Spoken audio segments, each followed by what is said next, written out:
Hello everyone. आज इस video lecture में हम some basic concept of chemistry class 11th first chapter का वीडियो नंबर 3 पढ़ा रहे हैं। इसमें हम some commonly used important physical quantity के बारे में पढ़ेंगे। इसमें सबसे पहले बात करते हैं हम लोग मास एंड वेट के बारे में। ठीक है, तो मास क्या होता है, व्हाट इज मास और what is weight and what is the difference between mass and weight. इस बात को हम लोग पढ़ेंगे कि मास क्या होता है, वेट क्या होता है और इन दोनों के बीच में अंतर क्या होता है, क्या ये दोनों सेम होते हैं। स्टार्ट करते हैं। तो मास जो होता है amount of matter present in it, mass of a substance is the amount of matter present in it. और weight it is the force exerted by an object by pull of gravity. तो mass जो होता है इसको हिंदी में कहते हैं द्रव्यमान। ये फिक्स्ड होता है, चाहे आप अर्थ पे हो या मून पे हो, मास आपका जो है वही रहेगा। लेकिन वेट जो होता है वेट डिफर करता है। अगर आप अर्थ पे हो तो आपका वेट अलग है, अगर आप मून पे हो तो आपका वेट अलग होता है। वेट को वजन कहते हैं क्योंकि वो depend upon weight depend upon gravity. Weight जो है वो ग्रेविटी पे निर्भर करता है, इसलिए वेट जो है वो अलग होता है। अब अगर किसी व्यक्ति का एग्जाम्पल लें, किसी ऑब्जेक्ट का या किसी आदमी का ही वेट 54 केजी है अर्थ पर, तो मून पे हो जाएगा 9 केजी। क्यों? क्योंकि वहां जो ग्रेविटी है वो 1/6 होता है अर्थ के कंपेरिजन में, तो 9 केजी हो जाएगा मून पे। तो वेट डिफर करेगा लेकिन मास एक ही रहेगा, जितना मास अर्थ पे उतना मास मून पे भी। ठीक है, अब और बात करते हैं। ऐसा यूनिट जो होता है मास का वो होता है किलोग्राम, केजी। मास का ऐसा यूनिट किलोग्राम होता है, पिछले वीडियो में बताए हुए थे केजी। अब थोड़ा और देखते हैं, जैसे 1 किलोग्राम में 1000 ग्राम होता है। ठीक है, और 1 gram equals to 1000 milligram. So 1 KG equals to 10⁶ milligram और 1 milligram equals to 1000 microgram. So 1 kilogram equals to 10⁹ microgram. So हम कह सकते हैं कि 1 किलोग्राम इक्वल टू 10⁻³ ग्राम और 1 kilogram also equal to 10⁶ milligram, और ये इक्वल होता है 10⁹ माइक्रोग्राम के। ठीक है, अगर बात करते हैं हम लोग कि 1 केजी में 1000 ग्राम होता है, तो 1 ग्राम में कितना केजी होगा? तो 1 केजी इक्वल टू 10⁻³ ग्राम, तो 1 gram equal to 1/10⁻³ gram inverse होगा, इसलिए 1 ग्राम इक्वल टू 10⁻³ किलोग्राम हो जाता है। ठीक है, पहले आप इसको पूरा अच्छे से नोट कर लीजिए, फिर हम लोग और आगे पढ़ेंगे वॉल्यूम के बारे में, टेम्परेचर के बारे में और डेंसिटी के बारे में। तो बने रहिए, बहुत ही इंपॉर्टेंट वीडियो है आपके लिए।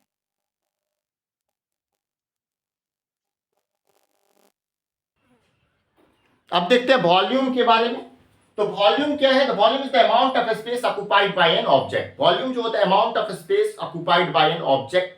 ठीक है, तो इसमें क्या होता है, एसआई वॉल्यूम का होता है मीटर क्यूब। ठीक है, लेकिन ये होता है बात कि लैबोरेटरीज के अंदर जो भी वॉल्यूम, मतलब जो भी लिक्विड्स होते हैं, उसको तो बहुत कम मात्रा में, बहुत कम से भी कम मात्रा में रखा जाता है, तो उसको डेसीमीटर क्यूब या सेंटीमीटर क्यूब के यूनिट में रखा जाता है। अब देखते हैं कि 1 litre is equal to 1 decimetre, 1 millilitre equals to 1 centimetre cube. तो पता है आपको कि 1 लीटर में 1000 मिलीलीटर होता है, जो कि इक्वल होता है 1000 सेंटीमीटर क्यूब के, और वो 1 डेसीमीटर क्यूब के इक्वल होता है।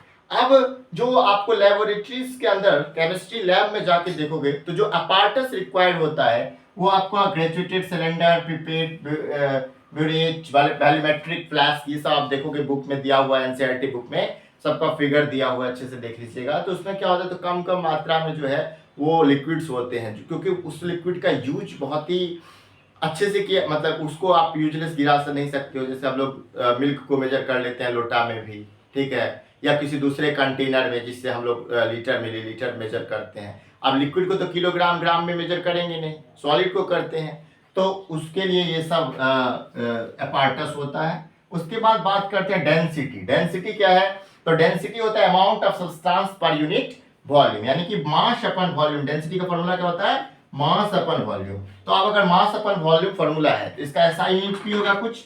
ऐसा यूनिट क्या है डेंसिटी का? ऐसा यूनिट होगा, ऐसा यूनिट ऑफ डेंसिटी क्या होगा?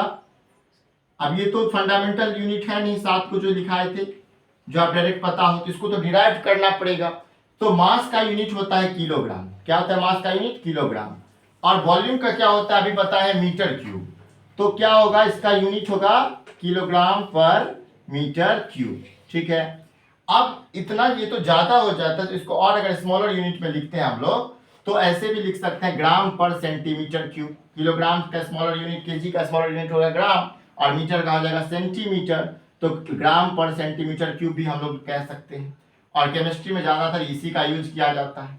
ठीक है, बाकी ऐसा यूनिट अगर पूछे तो किलोग्राम पर मीटर क्यूब होगा, लेकिन अगर इसको स्मॉलर यूनिट में लिखना है तो ग्राम पर सेंटीमीटर क्यूब भी हम लोग लिख सकते हैं। ठीक है, तो अभी हम लोग पढ़े मास, वेट और वॉल्यूम और डेंसिटी। अब ने जो आने वाला है वह टेम्परेचर। आप सभी लोग इसको पहले नोट कर लीजिए अच्छे से अपने कॉपी के अंदर। आप सभी को पता होगा टेम्परेचर, तो सबको पता होगा, बच्चे से पता होगा।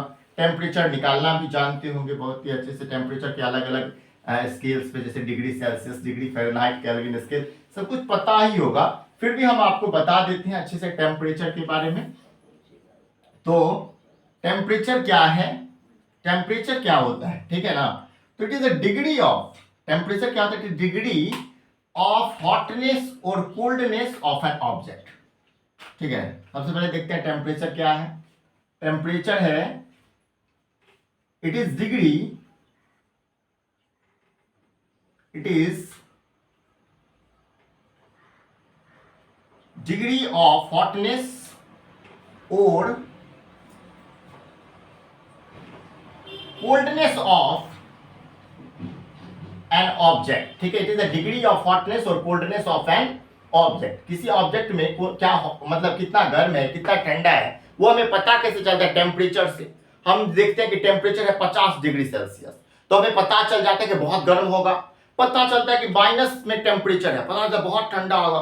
तो टेम्परेचर जो है, टेम्परेचर की जो डिग्री होती है, उसी से हम पता करते हैं कि कितना, कोई ऑब्जेक्ट कितना गर्म होगा या ठंडा होगा, कोई जगह कितना गर्म होगा या ठंडा होगा, किसी के बॉडी में बुखार है या नहीं, वो भी हम टेम्परेचर से ही पता करते हैं, आपको पता होगा। ठीक है, तो टेम्परेचर जो हम लोग, ऐसा यूनिट जो टेम्परेचर का होता है वो आपको पता होगा क्या होता है, केल्विन इसका टेम्परेचर है। ऐसा unit of temperature is kelvin. Kelvin हो जाएगा इसका टेम्परेचर का ऐसा यूनिट, क्या होगा, केल्विन। ये भी कोई दिक्कत नहीं यहाँ पे। अब देखते हैं क्या, टेम्परेचर जो है ना, उसको मेजर करने के लिए 3 स्केल दिए गए हैं। ठीक है, एक होता है आपका केल्विन स्केल। केल्विन स्केल क्या होता है, केल्विन स्केल। एक होता है डिग्री सेल्सियस और एक होता है डिग्री फ़ारेनहाइट। ठीक है, 3 तरह से हम लोग क्या करते हैं, टेम्परेचर को मेजर करते हैं। ठीक है, अब क्या है, केल्विन स्केल जो है, अगर मान लीजिए टेम्परेचर केल्विन स्केल में दे दिया, या टेम्परेचर आपका डिग्री सेल्सियस में दे दिया, टेम्परेचर आपका फ़ारेनहाइट स्केल पे दे दिया, तो टेम्परेचर को कन्वर्ट हम कर सकते हैं। अगर मान के चलिए टेम्परेचर डिग्री सेल्सियस में दे दिया है 25 डिग्री सेल्सियस, अब हमको जानना है कि केल्विन स्केल पर टेम्परेचर कितना है। ठीक है, तो हम कुछ नहीं करेंगे, इसमें सीधा ऐड करेंगे जो भी दिया गया डिग्री सेल्सियस में, जो टेम्परेचर दिया गया, जैसे मान लीजिए 25 डिग्री सेल्सियस दिया गया, सीधा उसमें 273.15 ऐड कर देंगे तो उतना केल्विन पे टेम्परेचर हो जाएगा। तुरंत देखते हैं, तो 25 डिग्री सेल्सियस में 273.15 जब ऐड करते हैं तो 298.15 केल्विन हो जाएगा। टेम्परेचर क्या हो जाएगा, तो कन्वर्ट होगा कि नहीं। तो डिग्री सेल्सियस जो भी है, यहाँ तो पता है कि 25 डिग्री सेल्सियस मान के हम लिख दिया है। कोई भी डिग्री सेल्सियस उसको केल्विन स्केल में बदलना हो, तुरंत ऐड करिए 273.15, तुरंत बदल जाएगा। ठीक है, अब मान लीजिए आपको क्या होता है कि डिग्री सेल्सियस फाइंड आउट करना है। ठीक है, तो क्या दिया होगा, डिग्री सेल्सियस फाइंड आउट करना है, तो दिया गया होगा डिग्री फ़ारेनहाइट। तो डिग्री सेल्सियस निकालने के लिए हम क्या करते हैं, 5/9 डिग्री फ़ारेनहाइट माइनस 32, ऐसे पता करते हैं। अब यहां पे क्या है, अगर हम दिया गया है मान लीजिए 212 डिग्री फ़ारेनहाइट, और हमको कन्वर्ट करना है, डिग्री सेल्सियस निकालना है, तो इसमें से कैसे निकालेंगे, तो तुरंत पता चल जाएगा। देखिए, डिग्री सेल्सियस निकालने का फॉर्मूला ये है, 5/9 यहाँ पे रखेंगे, मल्टीप्लाई करेंगे, डिग्री फ़ारेनहाइट कितना है, 212 डिग्री फ़ारेनहाइट, 32 इसमें से सब्ट्रैक्ट करेंगे, तो 32 पहले ब्रैकेट में काम करते हैं, आपको पता होगा, तो 180 हो जाएगा 180, और जब इसको मल्टीप्लाई करेंगे 5/9 से, तो आपको पता है कि 29 जब 180 होता है, 25 जब 100, तो अगर कहीं पे आपको पता हो कि 212 डिग्री फ़ारेनहाइट है, तो 100 डिग्री सेल्सियस हो जाएगा। इस तरीके से हम फाइंड आउट कर सकते हैं, डिग्री सेल्सियस निकाल सकते हैं अगर डिग्री फ़ारेनहाइट दिया हो। और अगर डिग्री फ़ारेनहाइट दिया हो तो हम डिग्री सेल्सियस कैसे निकालें? अगर हमको डिग्री फ़ारेनहाइट दिया रहेगा तो क्या लिखा रहेगा, डिग्री सेल्सियस दिया रहेगा तो डिग्री सेल्सियस इंटू 9/5 प्लस 32 तुरंत निकल जाएगा। मान के चलिए 30 डिग्री सेल्सियस दिया गया है, ठीक है। अब इसको हमको कन्वर्ट करना है डिग्री फ़ारेनहाइट में, ठीक है। कैसे करेंगे, तुरंत कर लेंगे। यहाँ पे 30 लिखेंगे डिग्री सेल्सियस की जगह पे, 30 डिग्री सी इंटू 9/5 प्लस 32 करेंगे। 5 से 36 टाइम में कट जाएगा, 6 आएगा 54 प्लस 32 कितना हो जाएगा 86। तो 86 डिग्री फ़ारेनहाइट आ जाएगा आंसर। कोई दिक्कत नहीं, ये बात समझ में आ गया होगा आपको, ठीक है ना। अगर आपको ये है तो पूरा बन जाएगा दोनों। ये रिलेशन होता है, डिग्री सेल्सियस से कन्वर्ट कर सकते हैं डिग्री फ़ारेनहाइट में, ठीक है। डिग्री फ़ारेनहाइट से कन्वर्ट कर सकते, डिग्री सेल्सियस से कन्वर्ट कर सकते हैं डिग्री फ़ारेनहाइट में। और डिग्री सेल्सियस आ गया उसमें 273.15 ऐड कर दीजिए तो केल्विन में भी कन्वर्ट कर सकते हैं। तो यहाँ तक तो आपको कोई दिक्कत नहीं हुआ होगा जैसा मुझे लगता है। अगर आपको दिक्कत है तो फिर से देख लीजिए और नहीं तो कमेंट कीजिए, मैं बताऊंगा, ठीक है। 25 डिग्री सी लिखा हुआ था, पहले इसको नोट कर लीजिए अच्छे से, ठीक है।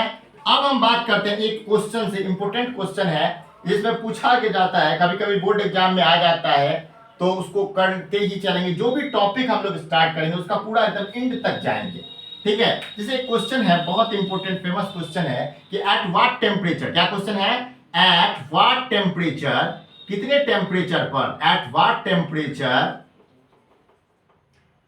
Have the Celsius and Fahrenheit, Celsius and Fahrenheit reading the same numerical value, the same numerical value, ठीक है। बहुत आसानी से निकल जाएगा। तो अभी आपको पता है एक रिलेशन बताए हैं, डिग्री सेल्सियस इक्वल टू क्या होता है 5/9 डिग्री फ़ारेनहाइट माइनस 32, ये है। अभी हम क्या करते हैं, तो डिग्री सेल्सियस को भी और डिग्री फ़ारेनहाइट को भी x मान लेते हैं। Let degree Celsius and degree Fahrenheit भी x, 5/9 x माइनस 32 हो गया। अब क्या करते हैं हम लोग, तो यहां से मल्टीप्लाई करना शुरू करते हैं। x इक्वल टू क्या होता है 5x/9, 5x/9 माइनस 32, 5 जा 160/9, ठीक है। अब क्या होगा, x इक्वल टू 9 है तो ये कॉमन आ जाएगा, सब लेकर के कॉमन 9 आ जाएगा। और इधर क्या हो जाएगा 5x माइनस 160, 5x माइनस 160, ठीक है। यहां तक तो समझ में आ गया। अब ये 9 यहाँ पे मल्टीप्लाई हो जाएगा, 9x equal to 5x minus 160, ठीक है। तो यहाँ पे ये इस तरफ जाएगा तो ये क्या हो जाएगा, ये इधर अगर जाएगा तो ये हो जाएगा 4x equal to minus 160। x का जब वैल्यू निकालेंगे तो माइनस 160/4 यानी कि माइनस 40 डिग्री। तो हम कह सकते हैं कि माइनस 40 डिग्री सेल्सियस और माइनस 40 डिग्री फ़ारेनहाइट जो होता है वो उसका जो रीडिंग करेंगे तो वो दोनों सेम ही होता है, ठीक है। ये बात भी समझ में आ गया। डिग्री सेल्सियस से डिग्री फ़ारेनहाइट, डिग्री फ़ारेनहाइट है तो डिग्री सेल्सियस में कन्वर्ट कर देंगे और 273.15 जो डिग्री सेल्सियस है उसमें ऐड करेंगे, केल्विन स्केल पे आ जाएगा तो टेम्परेचर कन्वर्ट करना आ गया। उसके बाद टेम्परेचर पढ़ लिए, mass, weight, volume, temperature, density, temperature को अच्छे से। अगर इसमें कोई डाउट है तो कमेंट सेक्शन में लिखिए। और अगर ये वीडियो आपको अच्छा लगा तो इस वीडियो को लाइक करें, हमारे चैनल को सब्सक्राइब करें और बेल आइकन को प्रेस करें जिससे हर एक वीडियो का नोटिफिकेशन आप तक पहुंचे। क्लास 12 केमिस्ट्री, क्लास 11 का केमिस्ट्री चल रहा है, क्लास 12 पहले भी हमने पढ़ाया है और भी अब जो वीडियो बचा हुआ है उसको डालेंगे। प्रत्येक दिन आपको 12 बजे आपको वीडियो मिल जाएगा। क्लास 11th का फ्री में कंप्लीट केमिस्ट्री हम पढ़ाने वाले हैं। अगर आप 2 वीडियो इस चैप्टर का नहीं देखे हैं तो उसको भी जाके देख लीजिए। अभी तक देखने के लिए, अगर अभी आपको वीडियो अच्छा लगा तो इस वीडियो को लाइक करें। अभी तक देखने थैंक यू वेरी मच।